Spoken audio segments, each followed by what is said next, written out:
As and I, welcome everyone. Welcome.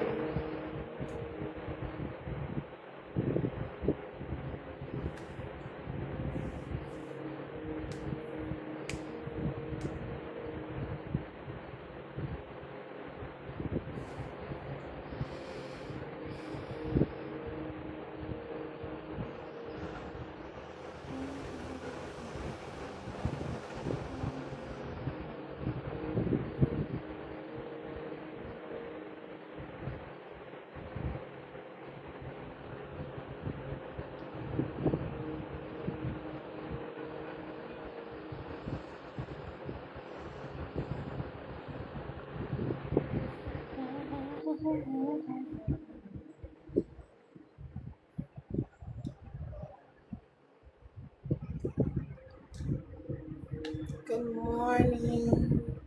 How are you today? I'm just taking a moment to share the live.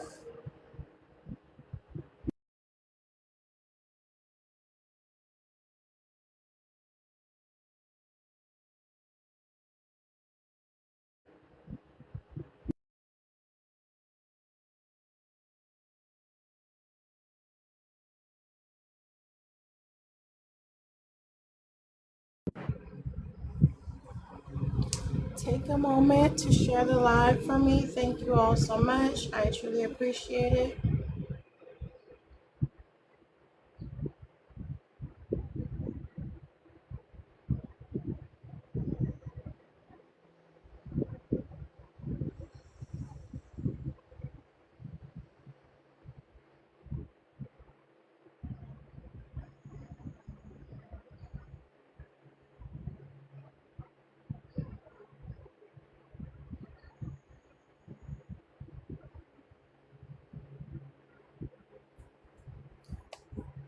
Welcome, welcome, welcome. Come on in. I'm going to give it a few minutes, as I always do, to give people time to come in.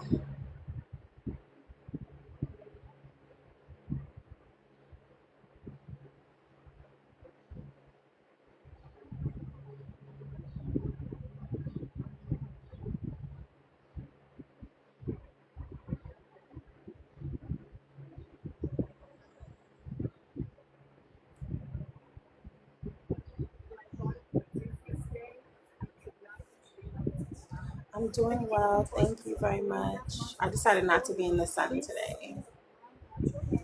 I decided not to be in the sun today.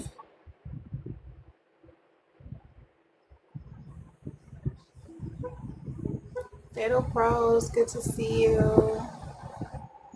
How is everyone doing today? Did you sleep well?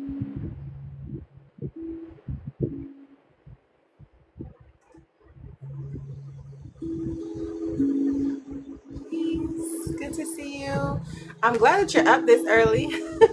People are like, oh, it's early, it's early. I'm like, I figured that this was a great time for people who are getting ready for work, you know? So as they are getting ready, they can listen to something, as they're getting dressed or, having their coffee and getting in the car, you know what I'm saying? Instead of listening to Hot 97, like, you know what I mean?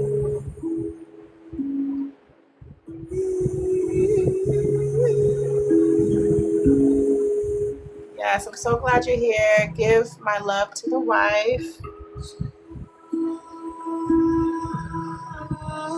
Shout out to her.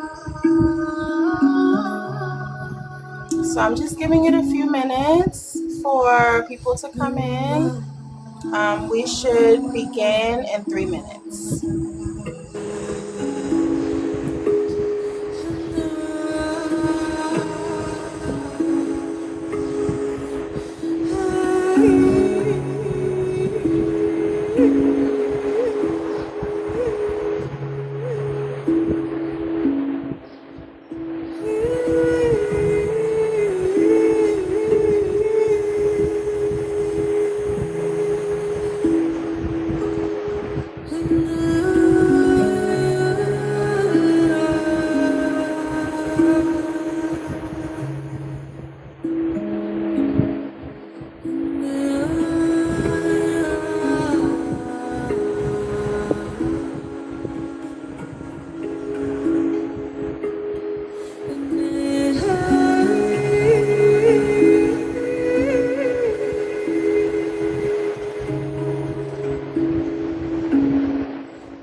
actually a live reading, so you came in just in time, Carrie. So we're going to be reading a chapter today, a chapter or two or three. So I like to begin with just a bit of music to help us set the tone and energy of the day. And I usually give it a few minutes, just a few minutes. We should be beginning at 8:10.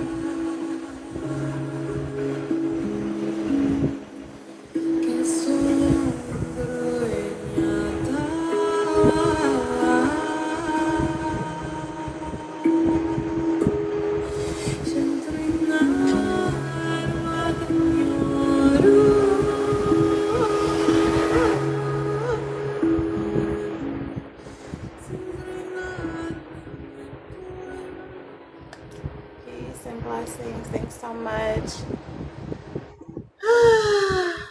Yes, today is a beautiful day.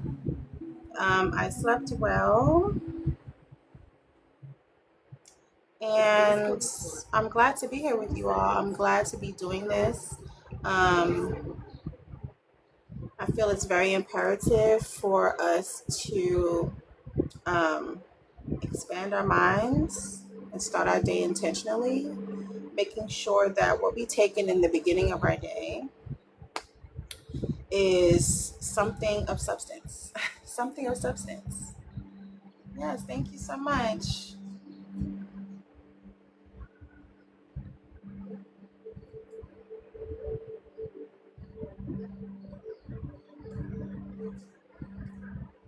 Yeah, so it's a few of us in here. I'm gonna go ahead and begin. So again, the book that we are reading, it does not number the chapters. So if you can remind me what number we're on. We are on page 37. No problem. I'm just starting. I usually give it a few minutes in the beginning to give people time to get here. So you're just on time, girl. You're just on time. Energetic flow. Good to see you. We're starting on page 37, right? And this chapter is called The First Mother. Okay. Chapter 6. Okay, thank you. Hi, Silver Vixen. Hi, honey. Hi, everyone. I'm so glad that you're here. So we're on page 37, chapter 6, The First Mother.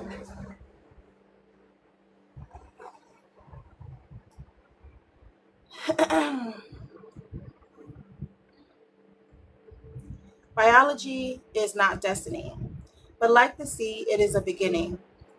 The mysteries of female biology dominated human religious and artistic thought, as well as social organization, for at least the first 200,000 years of human life on Earth. The first human images known to us are the so-called Venuses, found in Upper Paleolithic remains, 35,000 to 10,000 BC. From the way these statues are positioned and located in cave harps, niches, and graves, they are interpreted as cult images, the mother guardians of daily life, death, and rebirth of the people.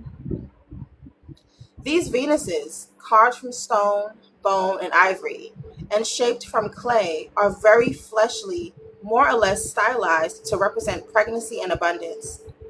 Though named after Venus, the Roman goddess of love, they are no longer seen by archaeologists as Cro-Magnon bunnies. They are not sex objects. They are magic images of the mysterious power of the female to create life out of herself and to sustain it. The statues have no feet. The legs taper to a point, so they could be stuck upright in a soft hearth or niche. They were placed everywhere. These statues appear in Europe with the appearance of the Cro-Magnons, but much earlier during the Neanderthaloid period, during from at least 200,000 BC. Evidence shows That great magical power was attributed to the earth as mother of life and death. Neanderthals buried their dead curled in fetal position, painted red. Bones were painted with red ochre. Analogically, the dead were to re enter the earth, the tomb, the womb, to be reborn again. A Neanderthal corpse found in Shinadar Cave in northern Iraq had been laid to rest on pine boughs and strewn with wild flowers. Even earlier than this, a remarkable find at La Ferracie in the French limestone country shows the beautiful resonance that was felt in the minds and hearts of these earliest peoples between life, death, and the mother. In a rock shelter, a child's grave was found covered with a large stone slab. On the underside of this slab, small cupules had been scooped out. These were all in pairs to symbolize the mother's breast. These breast shaped cupule markings were made throughout prehistory. They are found over great areas of outcropped rock in Europe. But on this stone slab in France, covering a Neanderthal child's grave, is where they first appear.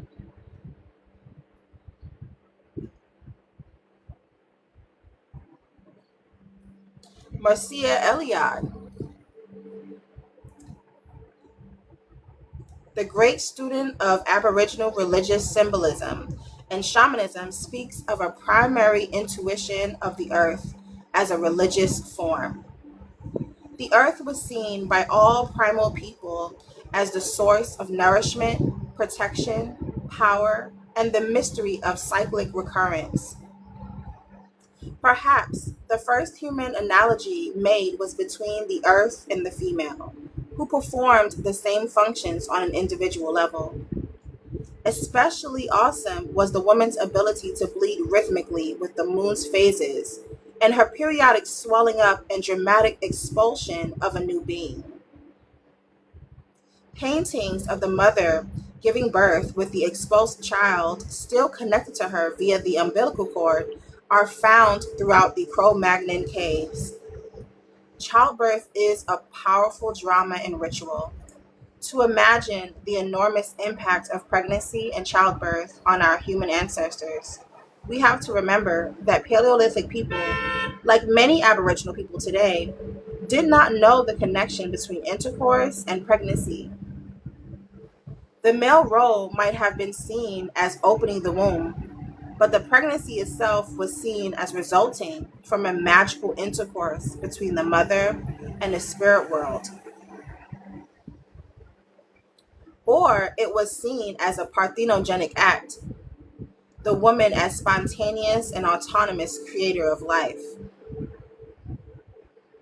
In these cave drawings of childbirth, and in the Venus statues, as well as in many images of gravid animals, the fertility of earth and woman was imagined and celebrated as a spiritual magical act to ensure the year's abundance of game and fruit. The seasonal return of vegetation and young animal life following winter and apparent death gave early humans the idea of a magical cyclical rebirth of their own kind. Entombments, whether cave graves or the later underground vaults and collective burial mounds, were ways of returning bodies to the womb of Mother Earth, where they waited for rebirth. In the later megalithic portholes tombs, holes were laboriously chiseled out of portal slabs at the grave entrance to simulate the birth canal opening. Even later in Egypt, the overarching sky goddess Nut was painted on the inside of coffin lids.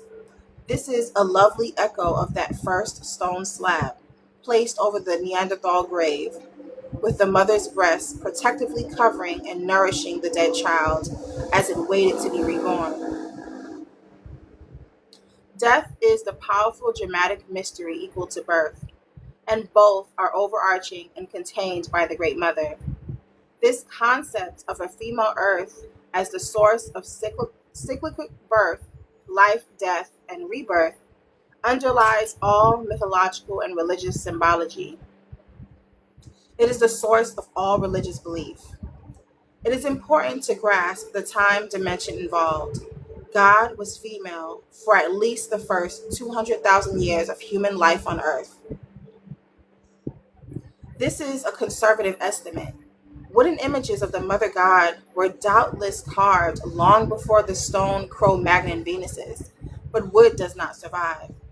And long before those first breast shapes were carved in a Neanderthal grave slab, or the red ochred bodies were placed fetal position in the cave, the idea, the earth, the symbolic image, the resonant analogy preceding all icons was in the minds and hearts of our earliest ancestors.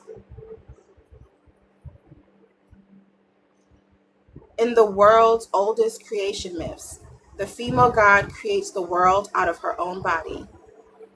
The Great Mother everywhere was the active and autonomous creatrix of the world. And unlike the aloof and self righteous patriarchal gods who only recently usurped her mountain throne, the ancient goddess was always there, alive, imminent, within her creation, no ontological scapegoater.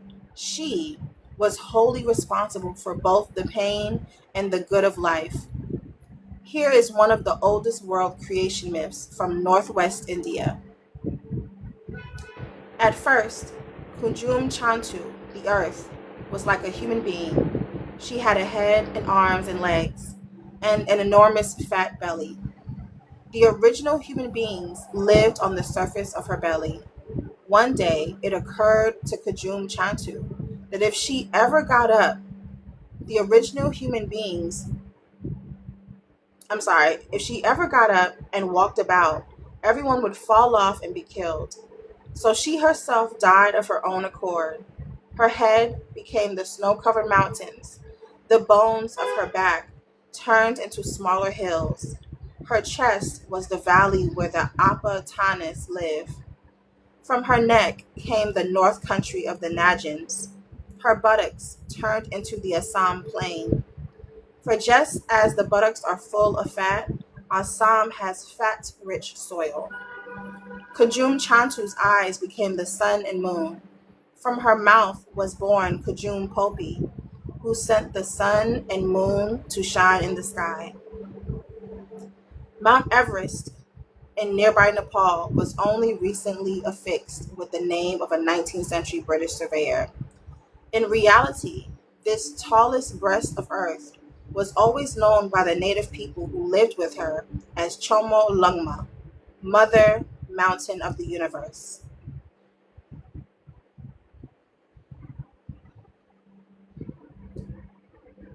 Yeah, as I said, these particular chapters are short, so I'll be reading a few a day. Um, they're about like a page, 2, 3 pages. So I'm just going to read a few.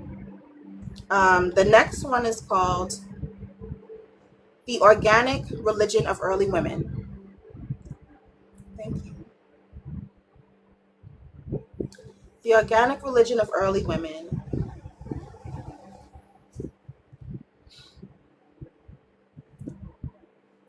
The first god, Mother Earth, was a human concept, or the sign of a human response to an experienced fact.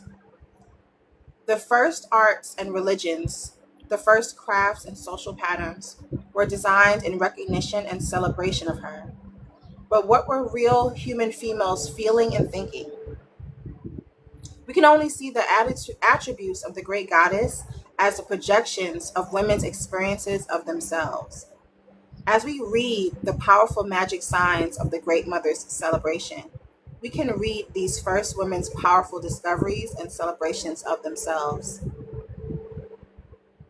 The religious beliefs, the mysteries and rites developed by ancient women, grew organically out of women's supreme roles as cultural producers, mothers, and prime communicators with the spirit world. The mysteries of creation, transformation, and reoccurrence, the primal mysteries of all religions, emerged from women's direct physical and psychic experiences of these mysteries in bleeding, in growing a child, in nursing, in working with fire, in making a pot, in planting a seed. In pottery craft and myth alone, we can see the development of a religion. The pot was seen to have the body shape and internal womb of the mother. In Neolithic Europe, clay was said to have a woman's soul, and no man was allowed to see the female potter at work. Clay, sacred to women and the goddess, was often marked with the maze like windings of the magic underworld, a place of transformation. Aruru Ishtar, the cosmic creatrix of Babylon, was imaged as a potter, a divine potter, shaper of life. The making of cult vessels was like this shaping of life, and the Babylonian words of rebirth were, "We are fresh baked pots." From this, we can see the absurdity and the political cooptation of the notion of a male godfather making human beings from clay or dust. The biblical image is stolen without shame from the earlier Sumerian and Babylonian goddess creation stories. Such a patriarchal version of creation is very recent. The facts of women's experience of life are primordial. It is woman who goes through the sacred transformations in her own body and psyche, the mystery changes of menstruation, pregnancy, birth, and the production of milk. It is women who first shaped a seed into food, earth into pottery, fire into a tool, the struggle for survival into human nature, human culture. Women as procreator and producer creator. Women's mysteries are blood transformation mysteries. The experience of female bodily transformations magically fused with her conscious and willed transformations of matter. Matter, the mud, the mother, she transforms herself. Religious rites were combined with industry. Women's religions were organic, a unity of body and spirit, of daily life tasks and cosmic meaning. Among the women weavers of the matrifocal Navajo, for example, this is still so. The women experienced themselves as being directly inspired by the great Spider Woman, the original weaver of the universe. They use no set patterns and feel no separation between art, sacred, and craft, secular or profane. The blankets are valued as organic expressions of the special powers of the makers. Each blanket, with its inspired design, has a spiritual significance and is thought of as giving power and protection to the person who wears it. Ancient textiles, a highly charged symbol language, was used to communicate her story and myth. Spinning and weaving were imbued with magic powers, and inscribed spindle whorls are found in innumerable Neolithic sacrificial pits sacred to the goddess. The Greek Artemis was seen to spin the thread of life, and the three noms of Scandinavian mythology sat spinning the web of life, destiny, and fate at the roots of Yggdrasil, the cosmic world tree. The subtle energy form of the human body may be seen as a subtle energy form of cosmos, relatively miniaturized, but no less vast and totally alive. The cosmos that we know is a construction, perception, projection of the energy currents in our own bodily systems. Cosmic mind and human mind are not essentially different or separate, nor are cosmic body and human body. Everything is interconnected in a vast webwork of cosmic being, a universal weaving, in which each individual thing or life form is a kind of energy knot or interlock in the overall vibrating pattern. The Latin root word for religion is relegare, which means a bond, a binding back to something. Yoga, interestingly enough, means the same thing: a yoke or yoking of the individual soul to the all. William Irwin Thomas writes, "The sacred is the emotional force which connects the part to the whole. The profane or the secular is that which has been broken off from, or has fallen from, its emotional bond to the universe. Relegare means to bind up, and the traditional task of religion has been to bind up the pieces that have broken away from the ecstatic oneness." Peace. That reminds me, I was speaking to you guys yesterday about religion, right? And how most people use religion, and what they really, really mean is Abrahamic religion, but they take the word and spread it across all religions. But they really just mean Abrahamic religion. And they treat all religion as if they're all Abrahamic, you know? So I'm glad that they got into this understanding, right?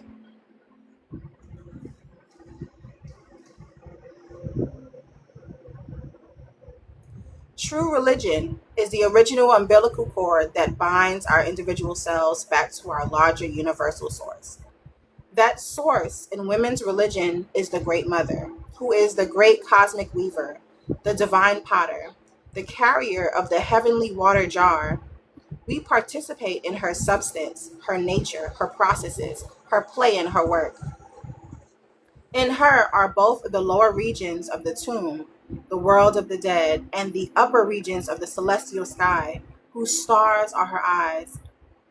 Groundwater belongs to the belly womb region, the lower female.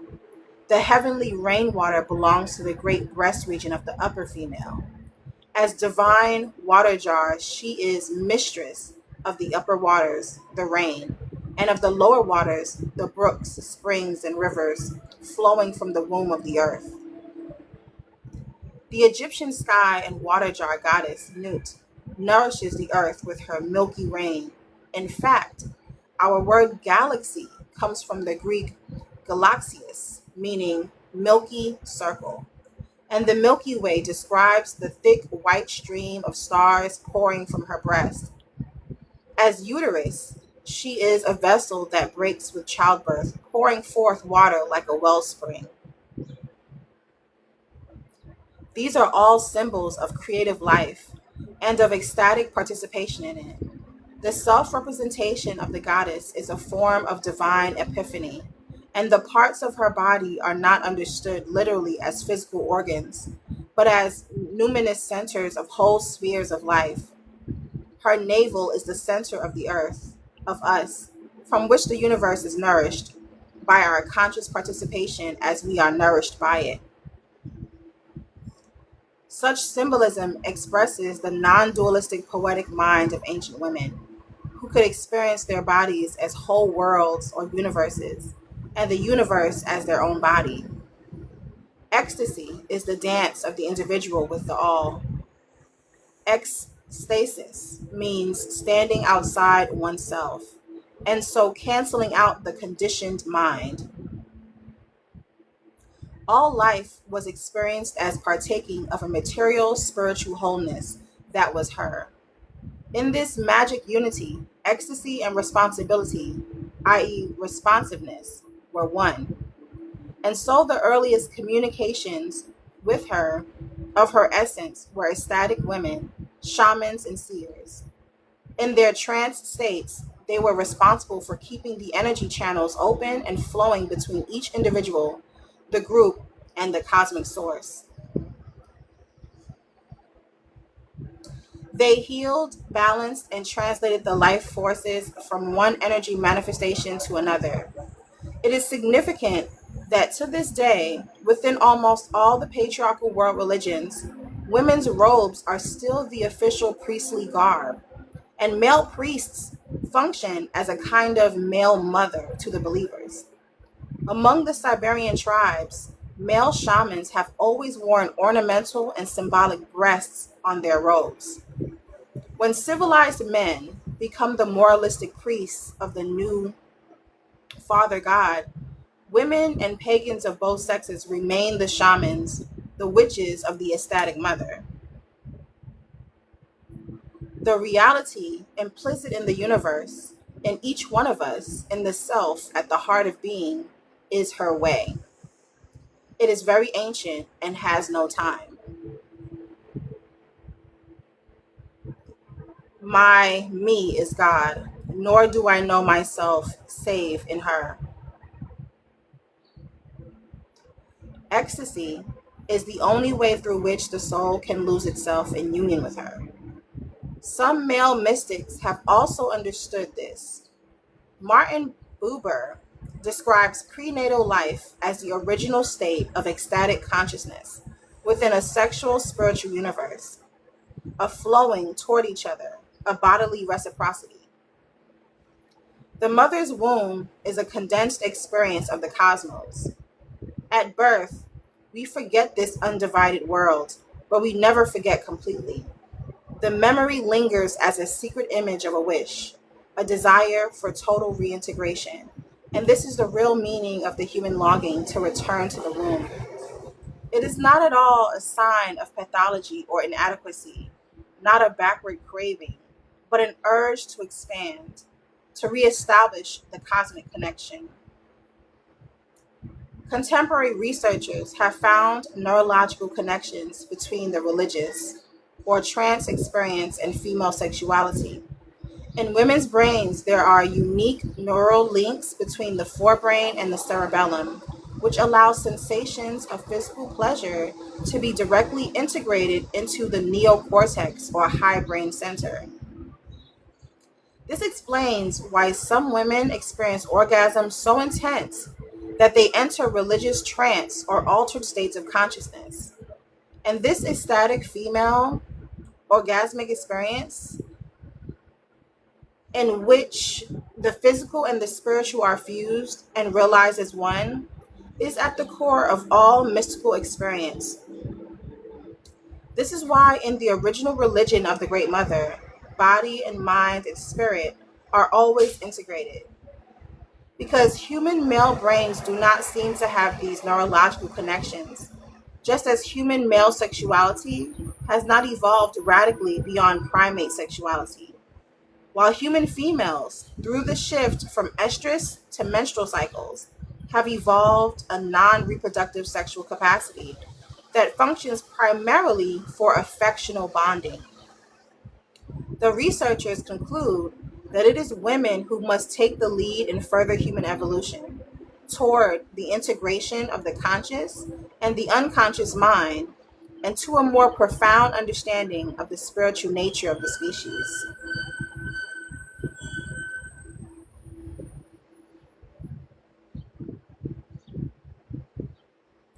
What these modern researchers are now discovering is something ancient women always knew: the warring dualisms of matter versus spirit, the hostile antagonisms of sexual body versus religious truth, are recent patriarchal inventions, destructively forced on the world and the soul. They had no place at the beginning of things, for they are neither natural nor true. For women, at any rate, they can never be true. And that is why the first religion, originated by women, was a sexual spiritual religion, the celebration of cosmic ecstasy. Among these early women, though, some more receptive psyches might have acted as shamanic trance channels. We can imagine no real leaders, no followers, no hierarchies. Just as there was no hierarchic distinction made between ordinary daily tasks and the most exalted rituals. Because we can see these women sharing experiences as a kind of ecstatic rite in itself. They knew life as an ecstatic rite and as their right to ecstasy.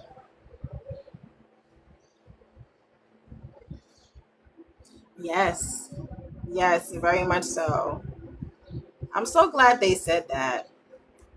Um, it's basically, this is basically the root of sex magic in general, right?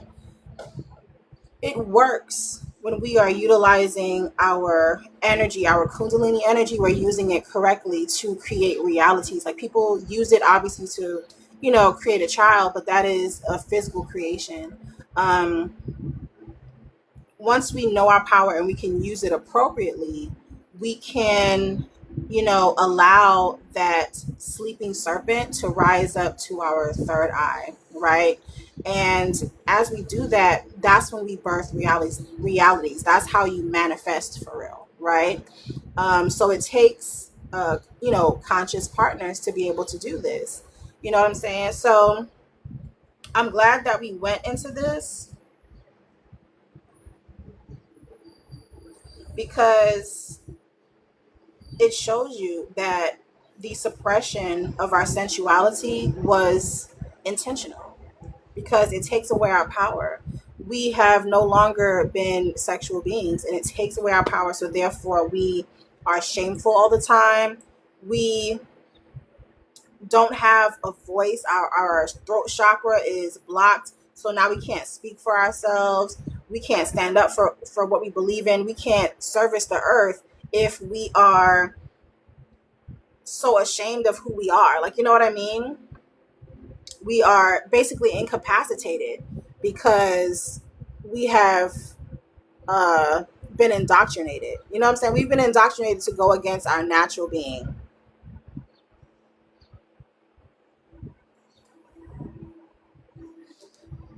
Women have always been the spiritual gurus and oracles. Yes, absolutely. Absolutely. I wonder if that's why. Yes, exactly. Right. I have always used it in a sacred way. I don't play with it because it's intense. It is. It is. I think I think one thing that we have to kind of understand is as we step back into our power as the stewards of the earth, as matriarchs, as women who are utilizing our divinity to create, you do realize that as a leader comes responsibility. So, responsibility to utilize your power in a way that is for the benefit of all. So, you can't be reckless, right? You can't be reckless. Yeah, and you can't allow someone to tell you otherwise of who you are. You have to be sure about who you are. So, basically, just rebelling against the patriarchy is also a revolutionizing act in general. Just being who you are, being yourself, having your original religion, having your original religion is revolutionary in itself. And that's crazy to say. Just going back to nature, going back to dance. You know what I mean? Going back to dance. Yes, we can meditate and sit still and be quiet, but that's more of a spiritual practice for the masculine, right? The spiritual practice for the feminine is to be fluid. You know what I mean? Is to dance, is to raise her kundalini, is to be able to feel that sensual spiritual energy within ourselves, to raise that up. So we have just been using our sexual energy wrong, you know what I mean? Or just wasting it, right? We didn't know the power of it. So we have to be able to not be afraid of it and be able to step in that.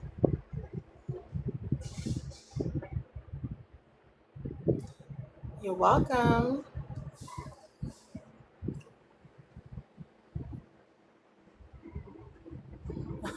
You don't want to be because it can cause men to not leave you alone if you want to. No, very true. Very true. That's why um we have to be very careful. We have to be very careful with who we again, I tell this to people all the time. If you know that you have heaven between your legs, because at the end of the day, we say that, but we say that because your womb is the universe, right? It is endless potentiality. You are carrying around a small universe within your body. So that means being that that is the source of all things, of all creation, of all humans, of all everything, there is a pull to want to go back there, right? So that is heaven. That is uh pure consciousness in your body, you know? So you, as the gatekeeper of the source of all things, you have to look at it as if it is, a sacred fire or a sacred something that, you know, you are the person who can tell who can get access to that or not. So men or women, whomever, you are responsible who you allow into the gates of heaven. Like the gates, right? Those are your thighs, right? Those are your thighs. These are your thighs, and this is the portal by which they go into and enter heaven. Okay. Yes, absolutely.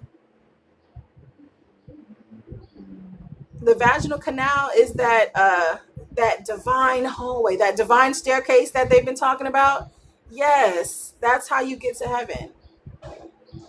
You know what I mean? So we have a responsibility to make sure that people are deserving of entering that. You know what I'm saying?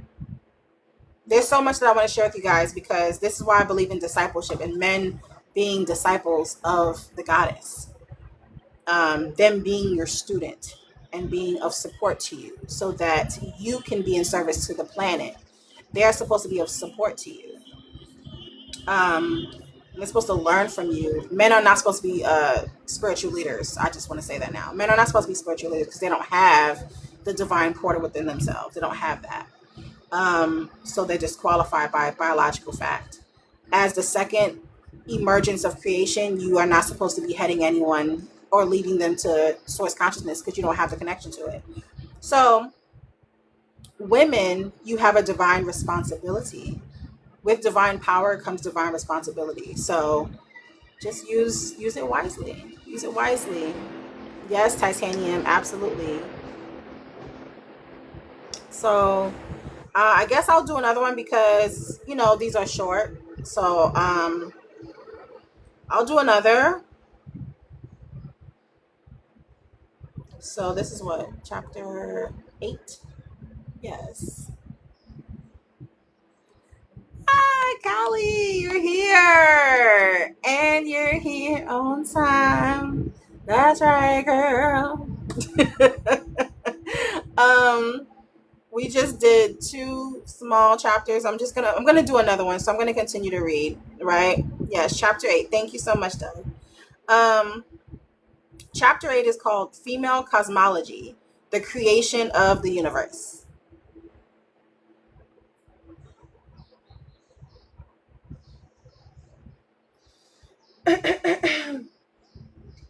Okay. The universe exists as sleeping darkness, unknowable, unknown, wholly immersed in deep sleep. Does she dream in sleep, or only when she wakes? We know not. She sleeps. And then in her sleep, the divine self appears with passionate, creative power. She stirs, dispelling darkness. She who is subtle and full of desire, imperceptible and everywhere, now and eternal, who contains all created beings, wakes. Then the world stirs. When she slumbers tranquilly, the universe sinks into sleep. Thus she, the imperishable one, who seems always perishing, always changing, alternatively waking and sleeping, incessantly revivifies, and destroys the whole of creation. She is the dark night and the black soil that holds within itself the intense powers of light, the secrets and the forces of all life. She is the mouth, the vagina, the passionate and wise source from which all comes and to which all returns. The black winged night laid a silver egg, the moon, in the womb of darkness, in the dark waters. The divine one resided in that egg during a whole year. Then she, by herself alone, divided into 2 halves, and out of these halves, she formed heaven and earth. The most holy one created the world like an embryo. As an embryo grows from the navel, so she began to create the world by the navel. And from there, it spread, grew, multiplied in all directions. She was both seed and flower. both primordial and final. The first vibrations of the egg of the world, which unfold to the edges of the universe, are both expanding and contracting, emerging from the source and pulsing outward to disappear into a spherical vortex. The still center, the heart, is the axis of creation. The universal continuum perpetually unfolds, pulses outward, contracts, perpetually spinning through its own center. The egg is a symbol of female creation, female generative energy. At the pole of contraction, our universe existed as an invisible point of dark light, of compacted potentia and energy. This was the world egg. The spiral movement that creates a center and a moving, continuous whole is also that which, combined with gravitational contraction, creates the solar system. And the atom, and on a large scale, the galaxy. Galaxies seem to be created by the inward spiraling of interstellar gas and the outward spiraling of heat. The same vertical laws govern the movements of water, pure potential and unformed matrix from which all life on earth takes its being. Water, that is not a thing, but a flow, a dance. It is from the involution of the unformed but forming waters that the egg crystallizes, takes shape by the turning in on itself of energy, of matter, of consciousness. The macrocosmic cycle and spiraling movements are mirrored in the spiraling cycles of the human microcosm. Our waking and sleeping, our sexuality and solitude, our emotions, our wisdom, our concepts of time itself, which moves continuously around unmoved center. All these ideas of the original goddess were incorporated into ancient Hindu belief and are contained within modern physics and physical cosmogony. Within later Hindu thought, the goddess Shakti Kali, joined with the god Shiva, dances the world into creation, continuously, orgiastically, expanding and contracting together. But the spiral and later the labyrinth are everywhere and from the beginning associated with her original cosmology. All religion and cosmology in all their forms originate in the great laws of life, spiraling around the mystery center of creation. The mysteries of life, birth and death, violence, love and beauty. Out of body tearing blood pain comes tenderness. In a whisper, said love for a created being.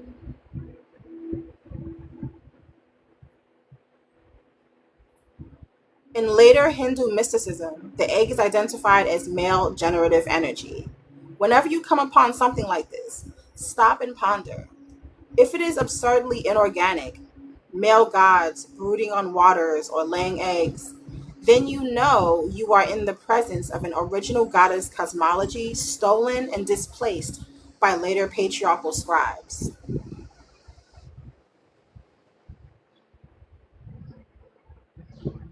That concludes um, that particular chapter as well.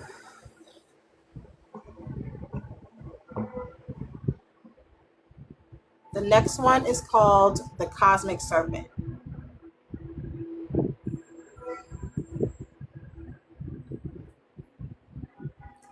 This is a Pulaskian creation myth. In the beginning, Uranim, the goddess of all things, rose naked from chaos, but found nothing substantial for her feet to rest upon, and therefore divided the sea from the sky, dancing lonely upon its waves.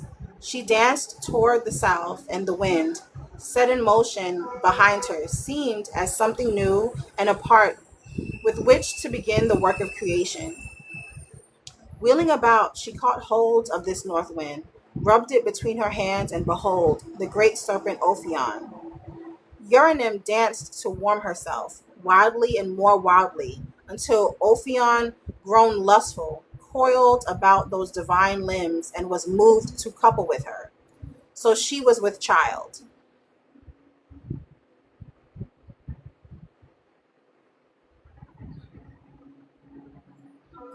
This Pelasgian myth is much older than Greek legend.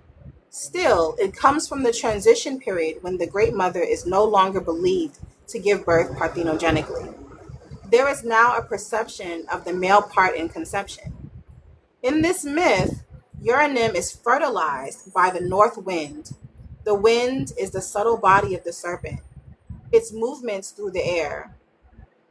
Ultimately, ultimately though, she is still seen as the creator of male sexual energy, the generative force of the wind and the great serpent, as an emanation from herself, from her passion and her dance. Great live snakes were everywhere kept in the goddess's temples during the Neolithic. In wall paintings, bas reliefs, statues, she was often represented carrying snakes in her upraised arms or coiled around her. Or she was imaged as a serpent herself, with a woman's body and a snake's head. Of one Near Eastern goddess, it was said, Pagat, she who observes the water, who studies the dew from the drop, who knows the courses of the stars. Her heart is like a serpent. The Sumerian goddess was known as the Great Mother Serpent of Heaven, perhaps another image of the Milky Way, the great spiraling galactic arms. Everywhere in world myth and imagery, the goddess creatrix was coupled with the sacred serpent. In Egypt, she was the cobra goddess. The use of the cobra in her ceremonies and icons was so ancient that the inscribed picture of a cobra preceded the images of all goddesses and became the hieroglyphic sign for the word goddess. Isis also was pictured as a serpent goddess. Far away in Australia, the Aboriginal goddess Una, who established the earth, was pictured sometimes as three sisters, with the rainbow snake held up in her arms. And this is a Venezuelan creation myth from the native Yaruros. At first, there was nothing. Then Puana, the snake, who came first, created the world and everything in it. Kuma was the first person to people the land. Everything sprang from Kuma, and everything that the Yaruros do was established by her. Australia, Venezuela, the ancient Middle East. The distribution of the goddess and her serpent is global. On South Pacific islands with no snakes, the eel is mythologized. Ancient Celtic and Teutonic goddesses were warped with snakes. The Chinese celebrated the dragon power, and the Aztecs and Mayas of Mexico and Central America imaged the feathered serpent, or flying snake, a form of dragon. Both the monumental Karnak of Egypt and mysterious standing stone alignment called Karnak in Brittany are magic snake alignments. Both names mean serpent's mount.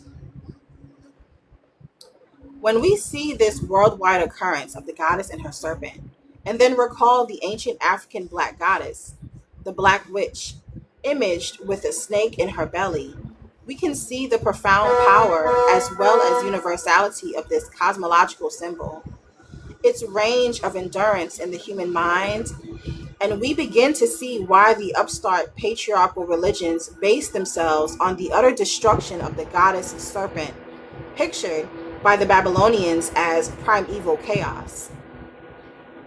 An image picked up later by the Hebrews and used in the biblical Genesis, where Eve, linked with her serpent, become the symbols of ontological evil.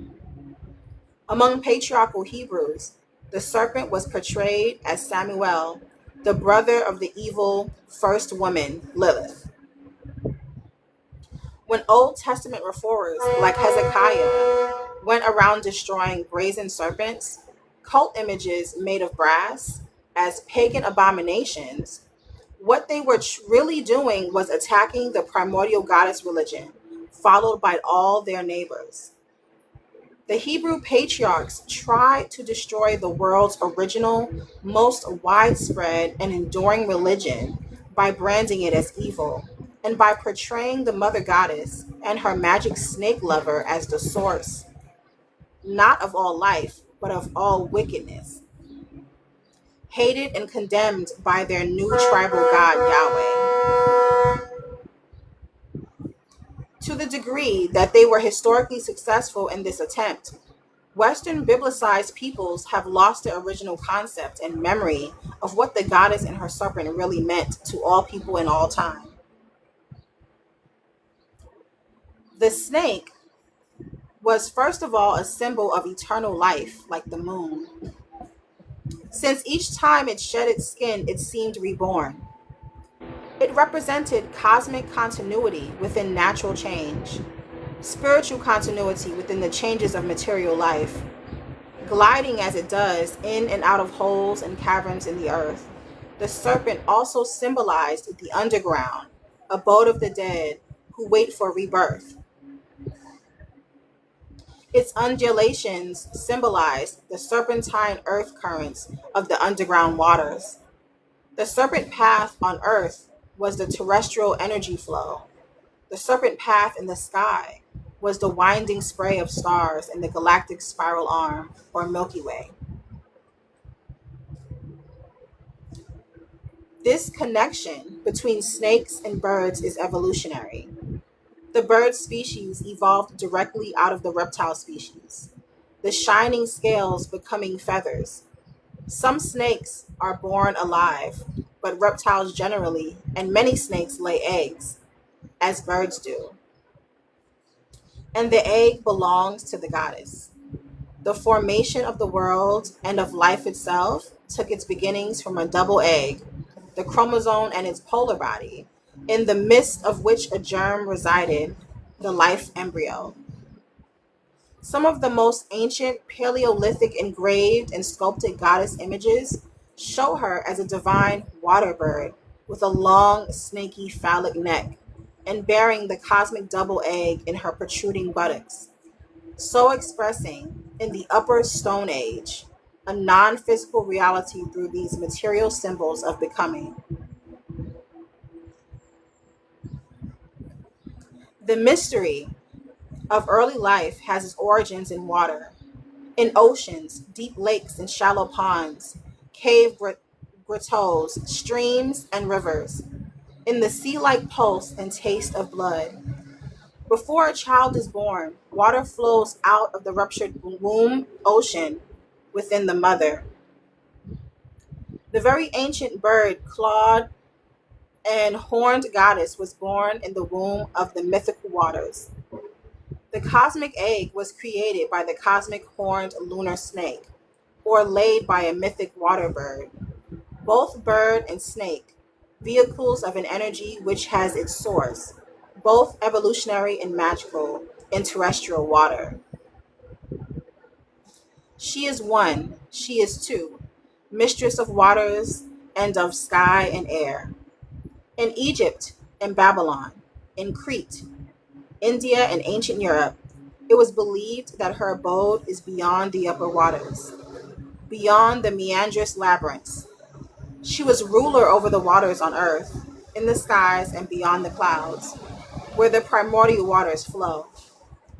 To represent all this, the bird and snake goddess was pictured. Her body is decorated with snake spirals. Her arms and legs are snakes. Her eyebrows are horned. And the magical source of life, the double egg, lies within her. The goddess was also she who gives life to the dead, aided by her magic serpent who wins in and out of the earthly tomb womb. The snake, with its stylized image, the spiral, was seen as the vehicle of immortality and the image of spontaneous life energy, its continuous flow. The snake could shed its skin but still live, as the moon birthed herself from her own darkness, and the womb bled periodically without being wounded. All were seen as miraculously interconnected transformations to the serpent was attributed power and that can move the entire cosmos and does.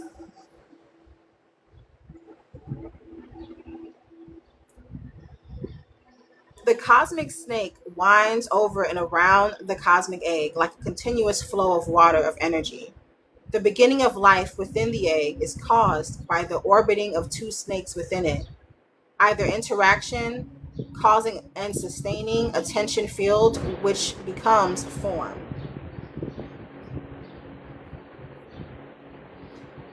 The symbolism of snake, egg horns, fish, and doe, along with the female images of vulvas, triangles, spiraling circles, all related to water, originate in Stone Age times.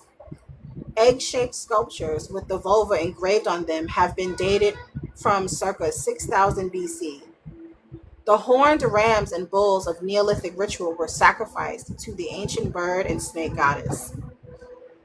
Maria Gimbutas points out that the 6th millennium BC saw centuries of drought, and from this comes an obsession with rain and water symbolism, which is everywhere present in ritual, on vessels, and in ideograms of that time. The snake spiral was the basis of ornamental composition in ancient Europe, its peak expressed being circa 5000 BC.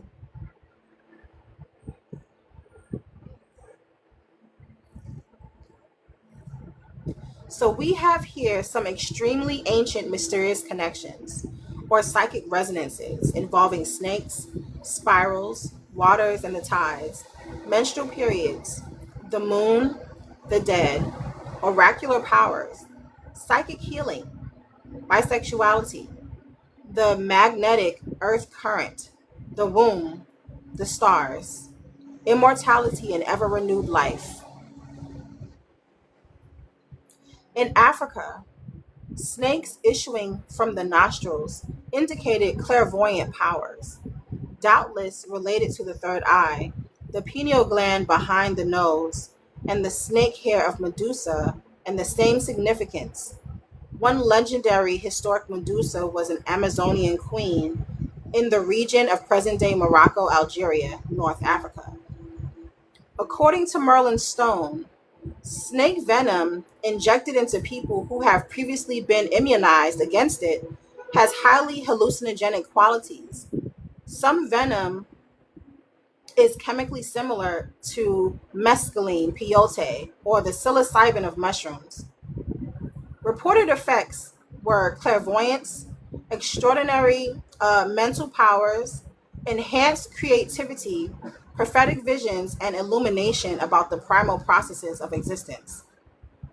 As Stone remarks, the sacred snakes kept at the goddess's oracular shrines were perhaps not merely the symbols, but actually the instruments through which the experiences of divine revelation were reached. And so the Egyptian cobra goddess was also known as the Lady of Spells.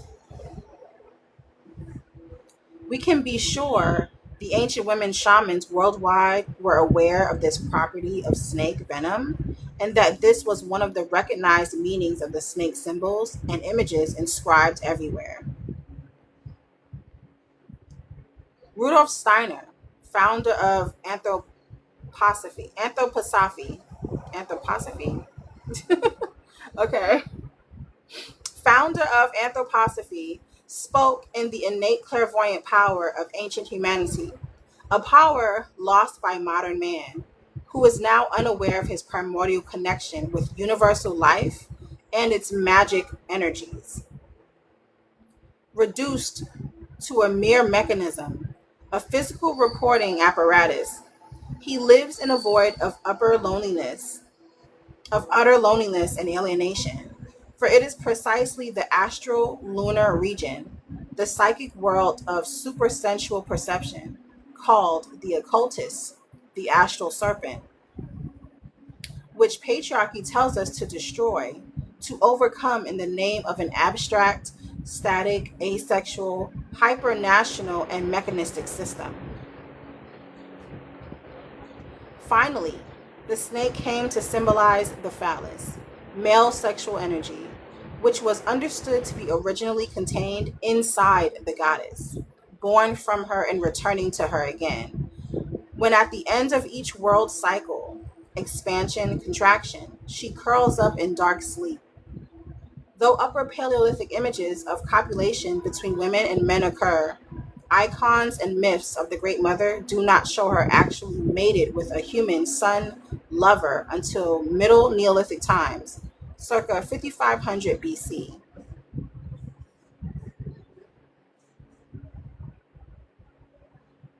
At this time, and especially after the peak period of Catalhoyuk, there seems to have begun a divorce of male attributes from the mother, and quite a phallic obsession developed, shown in representations of phallic cups, standing phallic stones, and at the phallic gods, through pictures of shamans in trance with huge erections go far back into the Upper Paleolithic. But these are not aggressive or misogynistic phallic images. Rather, they seem to represent the phallus serving the goddess, women, and the life processes of the all. This is really shown in the tradition of the goddess phallus stones, with the goddess figure carved on phallic shaped bones or rocks.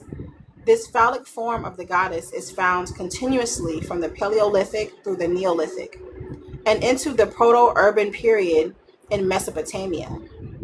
Maria Gimbutas sees these goddess phallus icons deriving from the Old Stone Age, as suggested the androgynous nature of the Great Mother.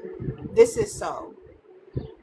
They also suggest the potential unity of the sexes and mutual love service before their disastrous splitting apart by patriarchal misogyny and puritanical sex codes. At any rate, from the period of patriarchal cosmological texts, circa 4000 to 3000 BC, the serpent comes down to us as a narrowed and pejorative symbol of male sexuality or immoral sex and of evil. The Egyptians believed that from the union of chaos and the wind, the life breath, the all goddess dancing with her own breath, came forth Mayat in the form of an egg. Mayat was the Egyptian word for both mother and matter. It was the primordial mud of the Nile from which life grew. It also meant truth and justice, and was often symbolized both as a feather and a vulture. The feather weighed in the balance and scales against the soul at death, and the vulture mother who swoops down to pick the dead bones clean for rebirth. Ma'at as the ultimate truth contained within herself the potential existence and non existence of all things, all polarities. She was also pure nothingness, having no identifiable characteristics, but the eternal potency and potential of everything. Another symbol for this same complex of ideas is Ouroboros, the serpent curled with its tail in its mouth, forming the perfect circle, or female O, or zero, the cycle of all and of nothing. The continuous eternal wisdom cycle of all, coming from nothing and returning to nothing again. The hallucinated dream circle of sleep, waking, and sleep. And who can say which is the dream and which is not? So that concludes um, is it chapter 8? Chapter 9? I forget.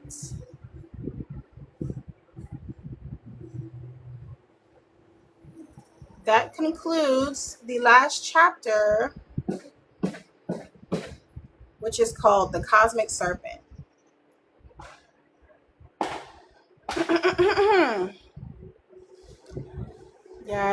Yes, thank you so much.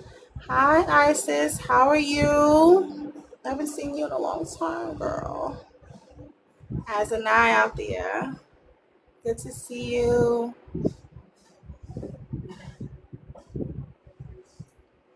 Yeah, so they're speaking about the cosmic serpent and, you know,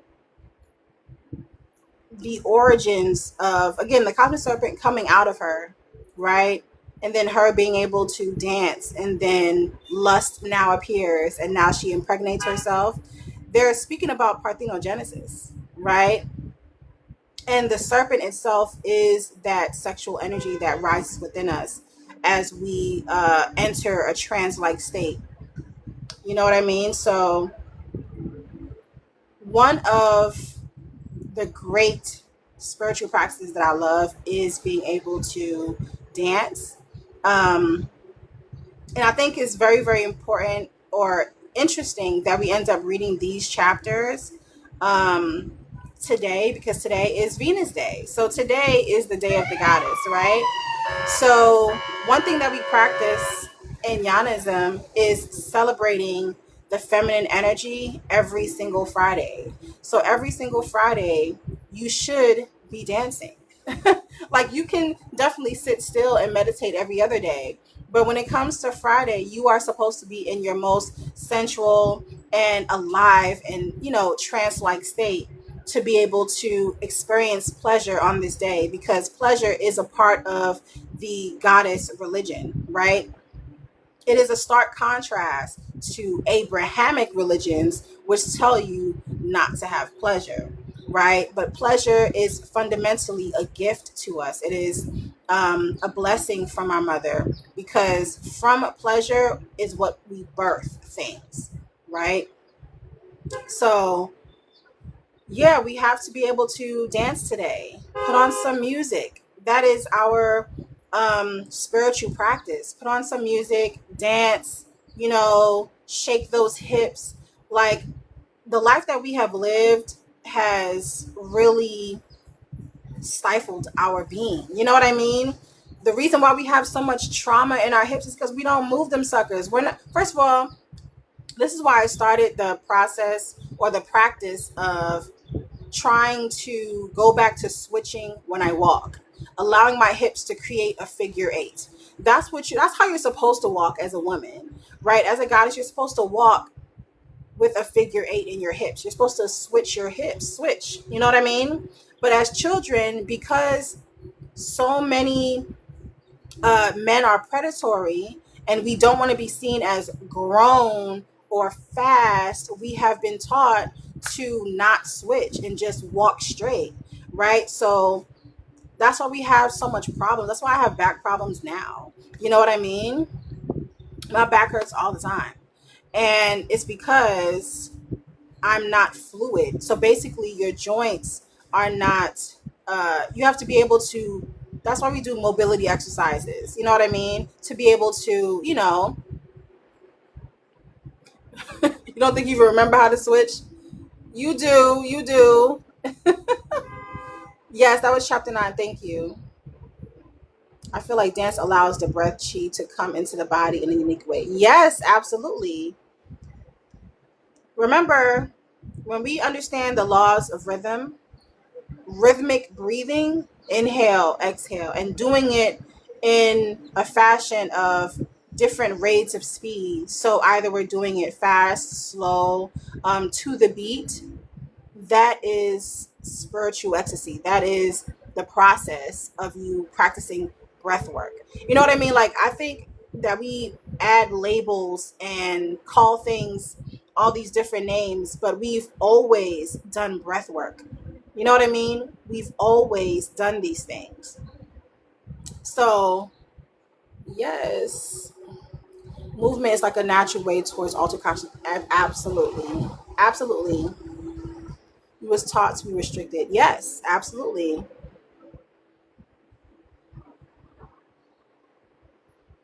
Yes, you hip spiral daily.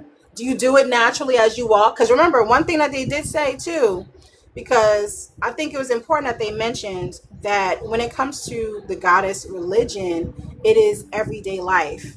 Like, the secular and profane is the same and seem the same as the spiritual and the righteous. You know what I'm saying? It's interlocked, it's intermingled.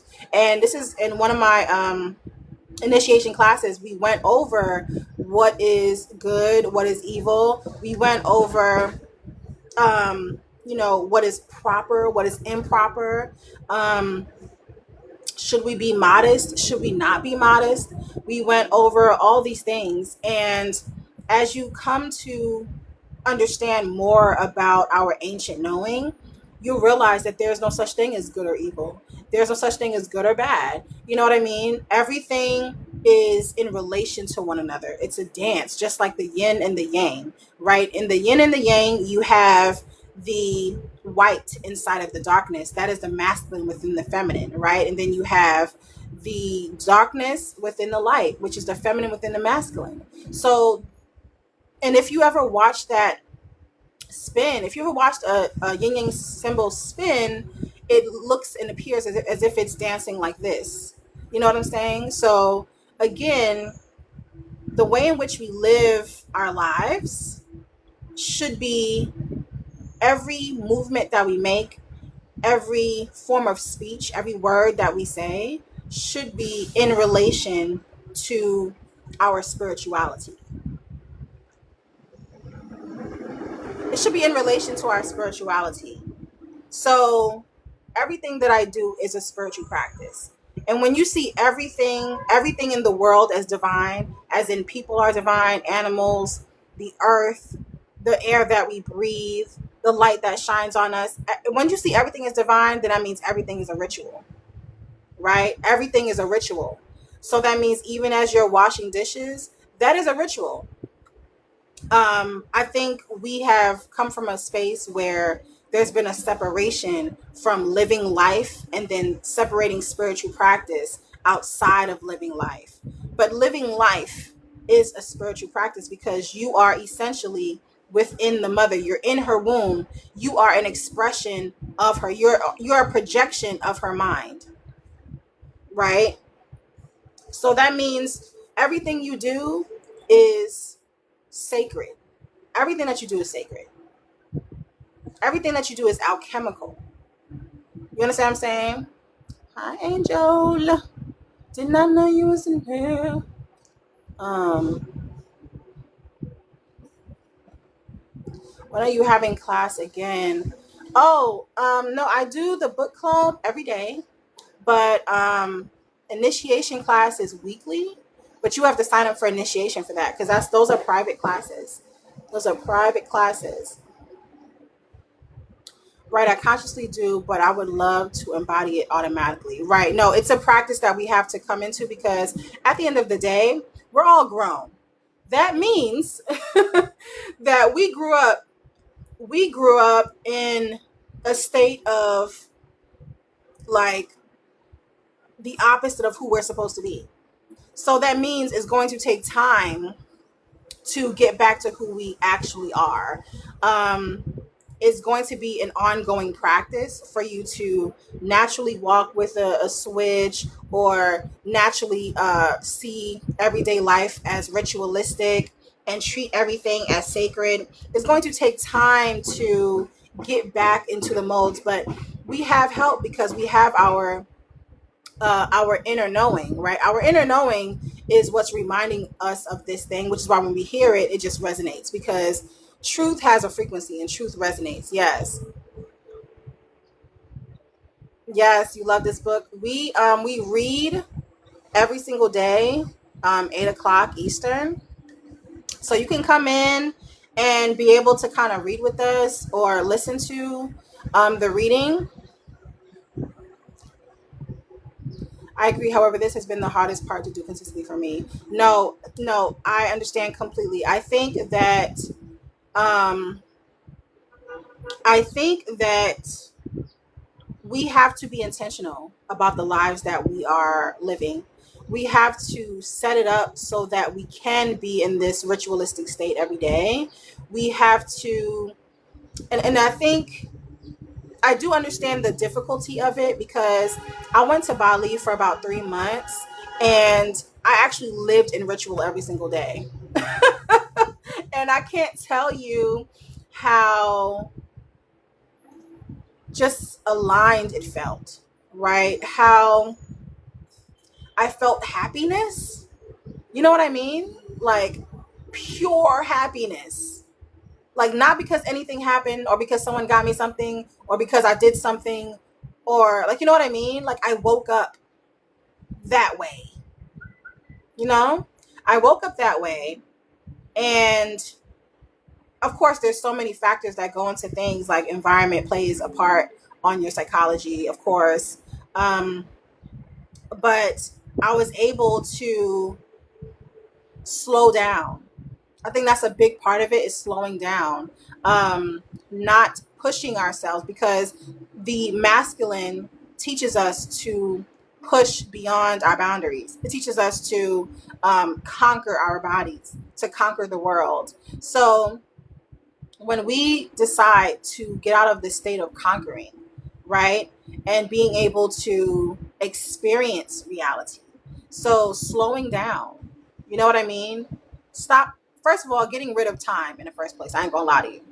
Getting rid of time, appointments, being here at such time, trying to make it rushing. Getting rid of that will help you slow down and be able to ritualize your entire life. It is difficult, especially when you live in this world, right? When I came back to New York, I've been struggling to get back to that state of of being able to just flow. Like, you know what I mean? This is why I believe in living as close to nature possible. Yes, artificial societies breed artificial behavior. Yes, absolutely. So the one thing that I notice is a big difference between Bali and New York is the sounds. Like you guys can hear the background of my live. You'll hear horns, you'll hear sirens, you hear people, you hear construction, you hear all types of stuff. And that's not natural, right? When I was in Bali, the only things I heard was toads, frogs, chickens, roosters. Like I heard just natural animals and like the rustling of leaves when the wind blows through it. Like that is like, you know what I mean? That's common to the spirit. We're supposed to be in that every day. Every day. And we live in a world where we have to pay to go to nature. Like if you want to go to a forest and camp, you gotta pay. You can't do that for free. What? You know what I mean? They have destroyed our ability to live and just thrive and to just be, you know? In this world, I feel like I wake up immediately irritated. Yeah, of course. Yeah, being in a state of alignment is like exactly. That's one thing we spoke about in initiation too, is getting to a point where we raise our frequency so much to we are living in constant ecstasy, not just hoping for ecstasy in minute moments of either orgasm or some sort of hallucinogenic drug or some sort of drink or whatever. We're supposed to be able to be ecstatic every day, all day. That is what happens when you go into your mother consciousness, right? Goddess consciousness. When you get into that and you start elevating and living as you're supposed to, that is the result ultimately. So therefore heaven becomes all of reality, right? If we were escaping a plantation, we wouldn't have time to slow down even if we really wanted to. That's really true. I agree that in our natural state we leisure, but I truly believe we are at war right now.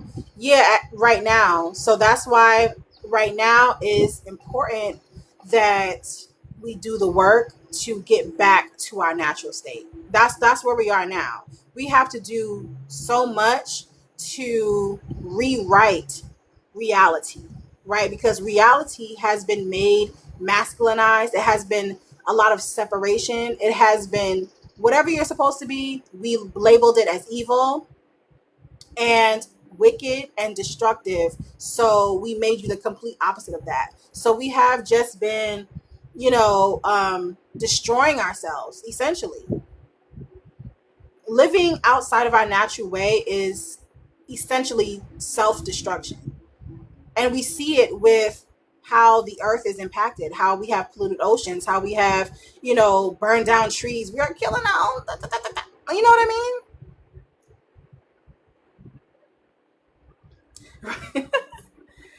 Yeah, the cricket sounds be like, my mom made it. Yes.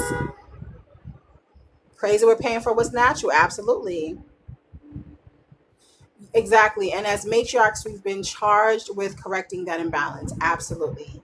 Absolutely. And that's why I was speaking about earlier about the responsibility. With great power comes great responsibility. And as we are awake, all you guys that are here, you hear that? Do you hear that?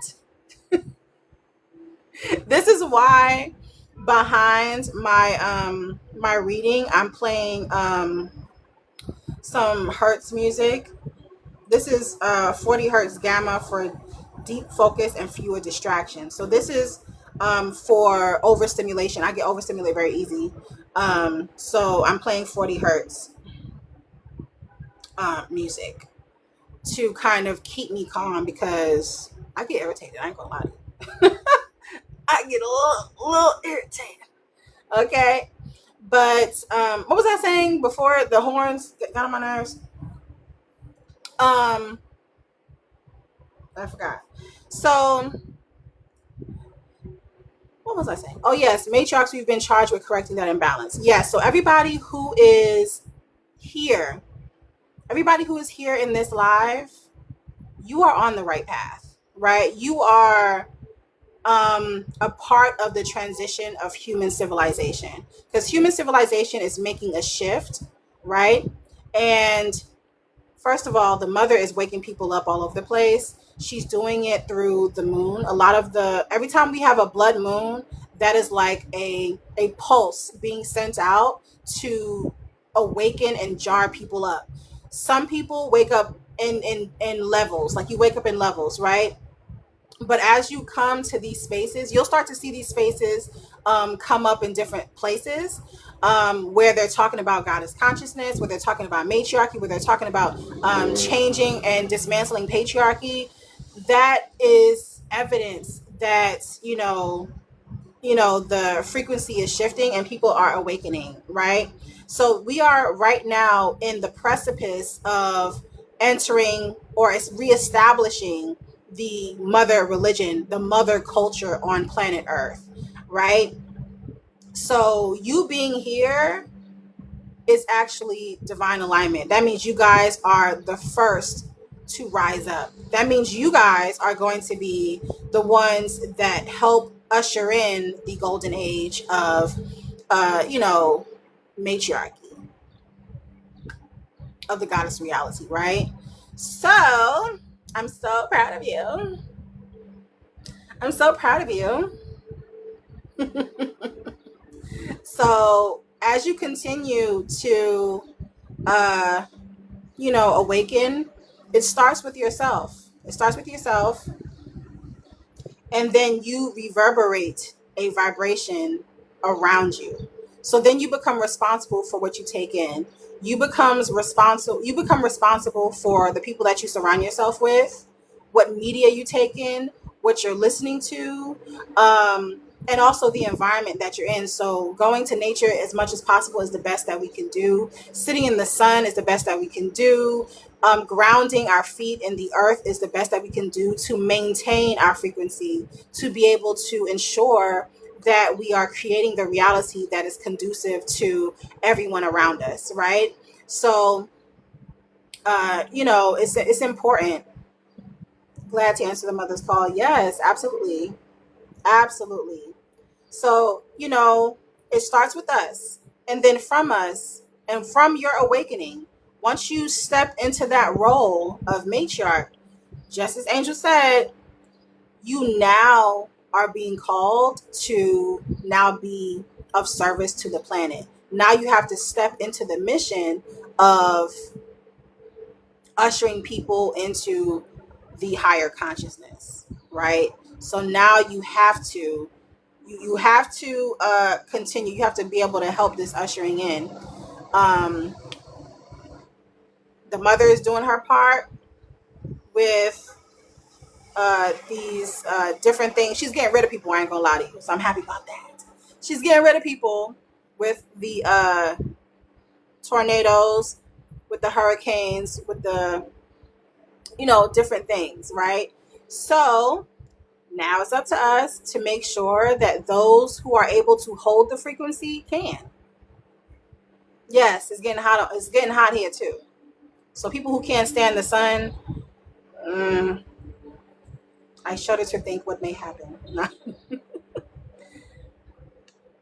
Yeah. So that's what I'm saying. As we move into the golden age, it's not just a frequency thing, but it's also a biological, physiological change that's happening. So our bodies are going to be crystallizing to the new earth as it changes because the atmosphere is changing, right? The atmosphere and the molecular structure of the earth is changing, and our bodies have to change with it. So that means in general that some of us are not going to be able to do that. So this happens with every transition of, of a human civilization. Some who can't hold the frequency will just die off, and those whose body crystallizes and transforms with their consciousness, they will be able to survive into the next level of human existence.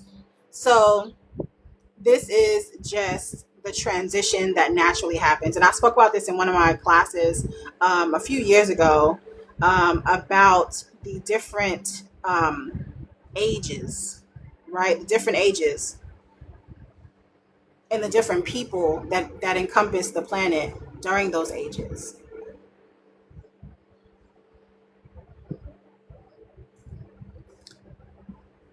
Oh, some comments were filtered. Right, exactly. So yeah, I'm super excited about this. I'm glad that you all are here, and I want to thank you all so much for coming in today and listening to the reading. I really wish that I had like the panel feature to where I can invite people up, but I can't invite people up. So that's why when I do readings, I'm kind of just talking to you guys in the comments. It's not my doing. I'm sorry. You know what I mean? But I appreciate you guys nonetheless for coming in to actually hear this early in the morning. You know what I mean? This is the best way to start your day. I ain't gonna lie to you. It's the best way to start your day, to set the tone and energy of your day. Um, and I'm glad that you're all here. I'm glad that you're doing the work. I'm glad that you are, you know, raising your conscience. I'm glad that you care. I'm glad that you're being intentional about your life. Um, so I want to thank you all so much for coming, especially today on Goddess Day. Thank you so much. And I hope you all, you know, yes, that's beautiful. I hope you all, either do some yoga or dance or something. Be sensual today. Okay? Be sensual today. Feel that serpent. Feel that serpent. I ain't gonna lie to you. When I feel my serpent, I get downloads when I feel my serpent. That's when I'm able to write. Thank you so much. Thank you so much. Enjoy the rest of your day, everyone. See you all tomorrow. Same time, 8 a.m. As an I.